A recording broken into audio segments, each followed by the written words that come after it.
My husband died believing he had one more year to finish the 7 letters in his top drawer. I found them when I went looking for his watch after he passed. Every single one started with the word dear, but not one of them had a name filled in yet. He knew exactly who he wanted to write to.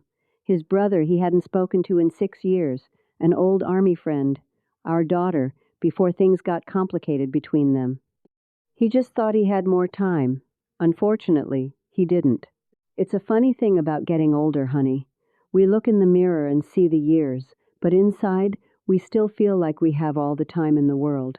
So we slip things away into drawers, whispering that we'll get to it next year. Maybe for you it isn't letters. Maybe it's a trip you keep saying is for next year, back when your knees didn't ache and you could still manage a suitcase, a phone number you keep meaning to dial. Or a conversation you've rehearsed in your head so many times you could recite it, but never actually had out loud. I am 85 years old, and most mornings now, I pour my tea and sit at that same kitchen table alone. It's in that quiet cup in my hands, nobody else stirring in the house yet, that the regrets always find me. Not loud, just present, the way an empty chair is present. I have buried enough people I love to know exactly which regrets show up in that quiet and which ones never do. So today, I'm not going to give you a tidy little list of health tips. I'm going to walk you through the 7 things you must actively do while your body is still cooperating, before you are forced to sit in this quiet with an empty chair. The last thing on this list is the one nobody talks about. It's the one that changed everything for my own peace of mind. But the first thing that forced its way onto my mind today sits right in our mouths. Number 7, it's our teeth. Dental care. Most people think dental care after 70 is just about keeping a nice smile for family photos. Honey, it isn't. It is about whether you can still taste, chew, and enjoy a hot meal with the people you love. My husband's unfinished letters were about connection. But what nobody tells you is that a neglected body will quietly lock you out of those connections long before your heart actually stops beating. I watched this happen to my dearest friend, Evelyn. She spent her 50s and 60s taking care of everyone else, paying for her kids' college, fixing up her house, always putting her own dental care at the bottom of the budget because nothing hurt yet. But by her mid-70s, the quiet neglect caught up to her. I'll never forget the last time she came to my house for Sunday potluck. Everyone was passing around the pot roast, laughing, talking over each other. Evelyn just sat there. She spent the entire afternoon quietly pushing a small bowl of mashed potatoes around her plate, trying her best to look like she was part of the room. She wasn't in physical pain. But the sheer embarrassment of not being able to chew, the quiet shame of having a mouth that could no longer share a meal, broke her spirit. She slowly stopped accepting our invitations. Her world shrank to the size of her kitchen because she was embarrassed to eat in front of people. At 85, honey, a hot meal is never just about nutrition. It is the table where we hold on to the people we love. Don't let a silent, preventable neglect steal your seat at that table while you still have the health to protect it. Number 6 is a quiet negotiation you are probably already having with the furniture in your house. It is leg strength, or what I call the loss of the up. When you are young, sitting down is an afterthought. You drop into a chair, you lounge on a deep sofa, you sit cross-legged on the floor.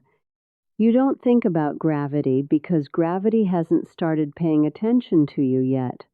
But pay close attention to how you sat down today.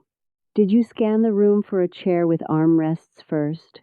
Did you let your weight drop the last 3 inches with a little sigh or a grunt because your thighs couldn't quite hold the descent? That is the start of the negotiation. I spent years worrying about my heart. The walks, the doctor checking my blood pressure every visit. Nobody ever once mentioned the muscles that hold me upright. I had to find that out on my own, on my knees, next to my coffee table.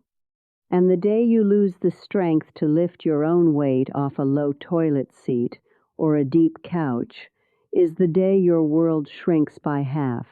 I didn't realize I was losing my up until the day I dropped my favorite sewing needle.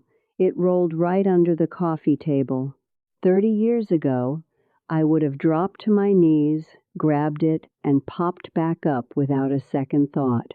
But that afternoon I sat on the edge of the sofa and looked at that needle on the hardwood floor, and for the first time in my life, I hesitated. I actually had to plan how I was going to get down there, and more importantly, how I was going to get back up. I had to look around the room for a sturdy piece of furniture to pull myself up with. That little silver needle sat on the floor for 3 days because I was too proud to admit to myself that gravity was winning. I don't do anything complicated about it now, honey. Most mornings, before my teas even finish steeping, I sit down in my kitchen chair and stand back up, just using my legs, arms crossed like a stubborn child. 10 times, sometimes more if I'm feeling contrary. Some days I get down on that same living room floor on purpose, just to prove to myself I still can, and to practice getting back up before gravity ever gets to vote on it without asking me first. Number 5 isn't a story I heard about. I was standing in that hallway myself. It is your living will, your medical power of attorney, the piece of paper that says plainly what you want done when you can no longer say it yourself. I was there the night my friend Ruth had to let her husband go. We were sitting in those plastic waiting room chairs, surrounded by that awful hospital smell of bleach and old coffee. Ruth's son and daughter hadn't spoken in years, but that night they stood 4 feet apart in that hallway, and I watched their lifetime of resentment boil over in real time. The daughter kept saying, "He wouldn't want to suffer. He told me that. He told me at Christmas." The son kept saying, "You don't get to decide that." Nobody decided that. Their voices weren't loud. That was the worst part. It was a fight conducted almost in a whisper, right outside their father's door. His heart stopped 4 days later. Neither of his children were speaking to each other, or to me, by the end of that week. He'd said what he wanted, more than once, out loud, at more than one Christmas dinner. He simply never thought a piece of paper was necessary for something he'd already said. Honey, saying it isn't the same as writing it. I made sure my own children never stand in a hallway like that. 3 years ago, my daughter sat across from me at this very kitchen table, spinning her coffee mug around and around. Finally, she asked, "Mom, have you thought about what we do if you can't speak for yourself?" I didn't get defensive. I went to my desk, brought back a manila folder, and laid it between us. I took out a cheap blue pen, and I signed my name at the bottom of the paper, right there in front of her. I looked her in the eye and said, "If the machines are the only thing keeping my heart beating, you turn them off. And if you ever feel a second of guilt about it, you remember my face right now. I made this choice, not you. My job is to protect you, even from carrying my ghost on your shoulders for the rest of your life." The sigh that came out of her in that moment, I felt the tension leave her shoulders from clear across the table. Write it down. Sign it. Hand it to the people you love, while your hand is still steady and the room is still calm. It is the last, most merciful act of parenting you will ever perform, and it is the only way to make sure that hallway is never theirs to stand in. Number 4 is about a quiet vulnerability we don't like to face, the boxes we leave behind in our attics and closets. Most of us spend our 50s and 60s hoarding things in the attic, the garage, and the back of the closets.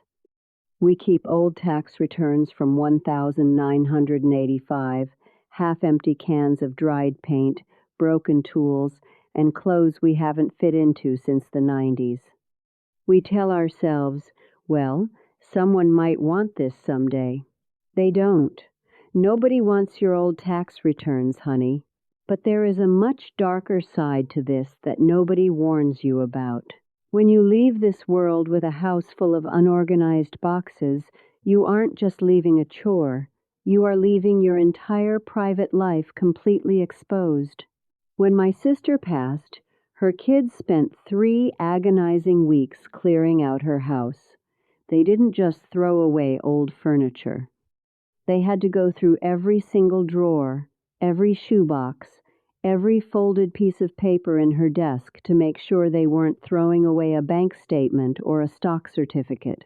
And in doing that, they found things she had kept secret for 40 years.